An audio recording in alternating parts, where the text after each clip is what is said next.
Hey folks, everything new under the sun. I'm using a new microphone here, so hopefully you'll hear a difference and hopefully the volume will be okay as well. You can let me know in the comments of this one. This is a significant development, and I know Canadian preppers are going to be all over this one. This is really the red line for Russia and for nuclear war and effectively World War III. And things are escalating even more quickly now, and we've been saying that for a long time. But now aircraft, tanks are already on their way, if not already there. Depleted uranium munitions are already there, and Russia's destroying them. Tanks and planes were already declared by Biden himself to be World War III if those ever entered the battle. They now have tanks, and there now is a go-ahead for, I believe it is F-16s, so fighter jets. And so nations are now sending fighter jets, and they're going to train the pilots. And so that's what's happening. So are we in World War III? I think Biden got it right. I think he knew exactly what he was saying. And tanks and planes are World War III. And he likely knew that was coming to Ukraine in the near future as well. This is a Zero Hedge article, and it details the fact that Russia has made a red line in Crimea. They do not want to give up Crimea. They said, you know what, it's all out war if Ukraine starts attacking Crimea. They're considering an attack on Russia as a whole, the Russian country, and on their own soil. And if they do so, then it will likely escalate to the nuclear level. Now, I've said before that it was the Russian generals themselves that said, we cannot battle NATO, Western nations, with conventional weapons, missiles, aircraft, tanks. Russia knows it can't go toe-to-toe with NATO on conventional grounds with conventional weapons. It has been planning for the last 30, 40, 50 years to destroy NATO via nuclear weapons. The generals know that. They say it plainly. They know that the next escalation will be nuclear because they can't go toe-to-toe conventionally. All right, I've said that a couple times, so let's take a look at this. Russia issues dire warning after U.S. approves Ukrainian strikes on Crimea. So now the U.S. is approving strikes on what Russia considers to be its mainland, Crimea, which it took several years ago. Russia has issued another stern warning related to further potential Ukrainian attacks on Crimea. Strikes on this territory are considered by us as an attack on any other region of the Russian Federation. It is important that the United States is fully aware of the Russian response. It says this was in response to an earlier weekend statement by U.S. National Security Advisor Jake Sullivan on CNN. He said, while speaking from the G7 summit, where President Zelensky is apparently right now in Japan, we have not placed limitations on Ukraine being able to strike its territory. So we're providing Ukraine weapons. We're apparently allowing Ukraine to make its own decisions with where those weapons are fired, and Ukraine wants to fire back at Crimea. What we've said is that we won't enable Ukraine with U.S. systems to attack Russia.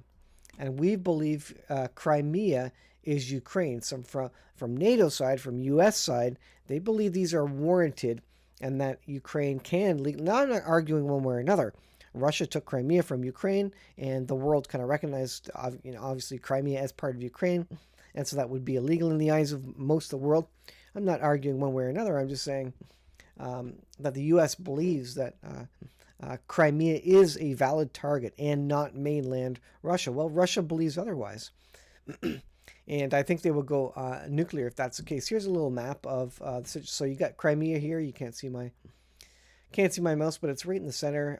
It looks like an island at the top of the Black Sea there.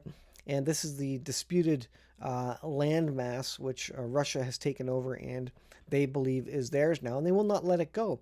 And it's a very strategic piece of land because it's got they own both sides of the strait to get them from the Sea of Azov to the Black Sea. So it's a security, it's a military strategic location for them to keep and hold. So they're not going to let go of it. And they do, and they have came out and said several times that they consider it Russian mainland. It says Antonov further stated on Telegram that the unconditional approval of strikes on Crimea using American and other Western weapons alongside the move among Western allies to supply Ukraine with jets. Yes, there's tanks there. Jets are on the way. It clearly demonstrates that, and this is what we've been talking about for a while, clearly demonstrates that the United States has never been interested in peace. You've heard me say that before. The U.S. is not interested in peace. They don't seem to be interested by any stretch. Have they been holding peace talks? No, other countries have. France, Macron, even the Pope has wanted to host a peace summit. U.S. has no interest. U.S. is making money hand over foot. I'm not saying that's the only reason they're there, but that is a fact that they are making huge amounts of money, not only by selling Ukraine munitions, hardware, but also by selling propane to Europe, to England, because they don't have the pipeline shut down. They've boycotted Russian fuel supplies, natural gas and oil and such, and so the United States is making huge money off energy. So there's a lot of people making a lot of money in the U.S. who, as long as the war doesn't hit U.S. soil, they don't really have any interest in stopping the war. They're making a lot of money. So be prepared, folks.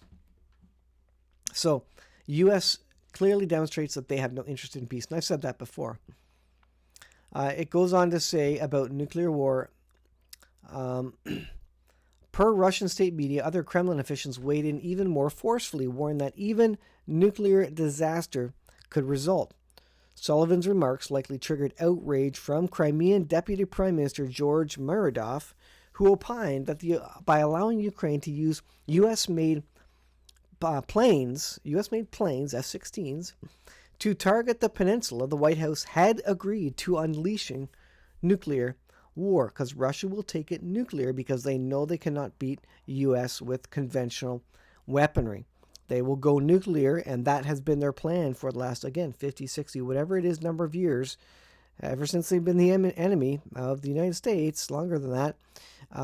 Their strategic game plan has been to go nuclear, and so they've always stayed on top with number of nuclear weapons, nuclear forces, etc. And not only that, but also bomb shelters, the ability to deflect and to exist after a first strike, a second nuclear strike, whatever it may be. The official recalled that Crimea hosts Russia's Black Sea Fleet. An attack on one of the pillars of Russia's strategic security legally obliges our country to use all available means to prevent it from being undermined.